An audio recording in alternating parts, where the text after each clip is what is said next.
diciendo cómo hay una generación nueva intentando hacer política en línea. De aquellos consultores con los que yo traté a principios de la década pasada, entre el 2000 y el 2004, 2005, 2006, que fue los momentos en los cuales me acerqué al tema de la consultoría internacional, y donde los nombres que destacaban en aquel momento, pues eran Tim Morris, era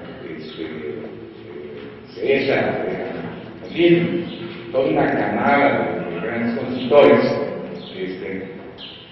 ¿Qué pasó con los consultores, diría, de mi generación? Porque ni siquiera eran de mi generación, eran muchos más jóvenes que yo, esos consultores. Pero ¿qué pasó con esos? Que de repente fueron borrados por modelos de campañas como las que vimos en la campaña de Obama, que se convirtió en un símbolo, y en donde se utilizaron instrumentos del tipo de los que les acabo de describir, que ya vienen con las nuevas tecnologías, que fueron de alta precisión y que usaron. Además de esto, que liberó Google en su momento, otras plataformas que están ahí disponibles. Entonces, yo les recomiendo que vean en Campaign Election, que voy como soltando tips. Esta es la revista de política electoral de los Estados Unidos, revísenla y van a encontrar cosas que seguramente les van a interesar. Una reflexión que también he tenido a lo largo de estos años es el por qué tenemos en cada proceso que empezar de cero. Cuando en realidad estamos en un ciclo, ciclo que puede empezar en cualquiera de los tiempos, o lo empiezo desde el gobierno, o lo empiezo desde el partido, o lo empiezo desde una campaña, o lo empiezo desde una. Pero la realidad es que no solo no creamos nosotros los ciclos, sino que en cada parte empezamos de cero. Lo que hacemos en la campaña no lo usamos en el gobierno, ganemos o perdamos. Lo que hacemos en el gobierno no lo usamos en el partido, hayamos ganado o hayamos perdido. Lo que hacemos en el partido no lo usamos en las precampañas, sean o no nuestros candidatos. Y entonces la realidad es que es un tejer y destejer Penélope permanentemente. Es un manejo absolutamente racional de los esfuerzos que se realizan en el campo de la política, de los partidos, de las campañas el desarrollo de la tecnología en los últimos años es, no lo voy a decir, ustedes me creía que hace 20 años, cuando hicimos este ejercicio político de la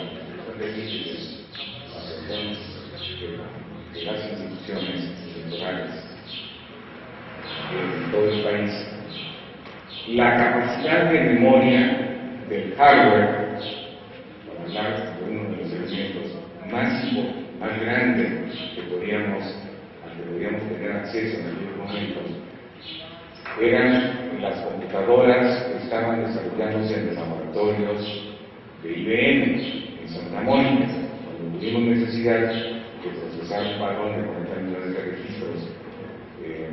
La decisión política tomada en aquel momento por Salinas fue pongámonos en las manos para una carrera de esta magnitud de la empresa líder tecnológicamente en el mundo y decidir. La decisión es contratemos a IBM. No hay IBM de México, sino IBM de Estados Unidos, para que tengamos la seguridad de que va a haber un soporte tecnológico punta. Como se comentaba aquí en la pasada día de hierro de Leopoldo, el tema de los spots en campañas a México llegaron muy tarde. Llegaron en el 2000, con la campaña de Fox. Cuando es un tema que en los Estados Unidos empezó a funcionar después de la institución, el uso de la televisión en política, que fue a partir de debate entre Nixon y Kennedy en los 1960.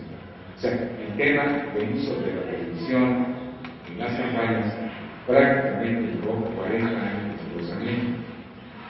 El tema de la investigación de opinión pública para las campañas a México llegó unos 30 años después.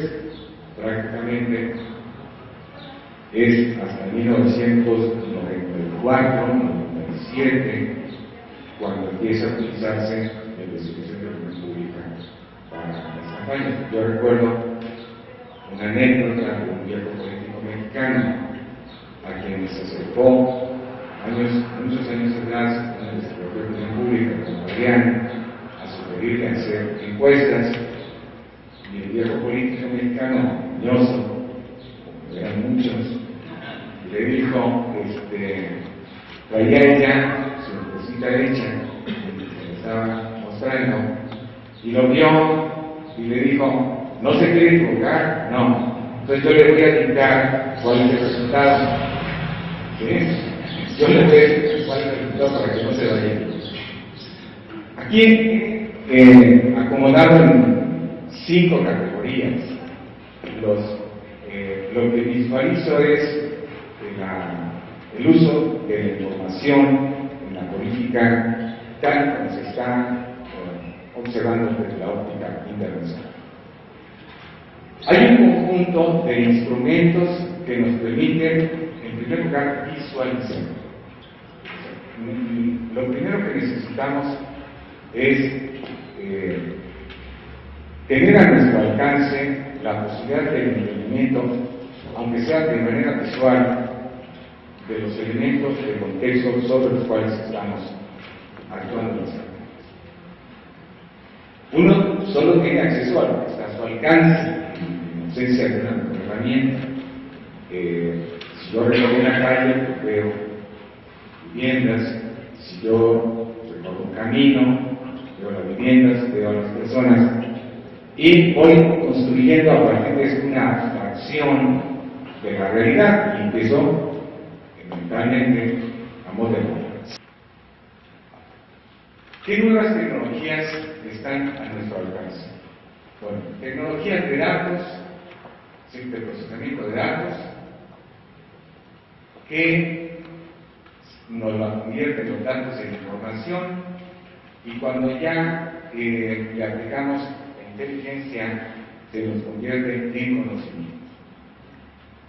Ahí también tenemos nosotros, enseguida lo voy a ver, herramientas para evolucionar a lo largo de este proceso. La geografía como una base importantísima y sistemas de cómputo cada vez más especializados, como son los manejadores de bases de datos, las herramientas de ingeniería de datos, las herramientas de inteligencia de negocios y los CRMs o administradores de contactos.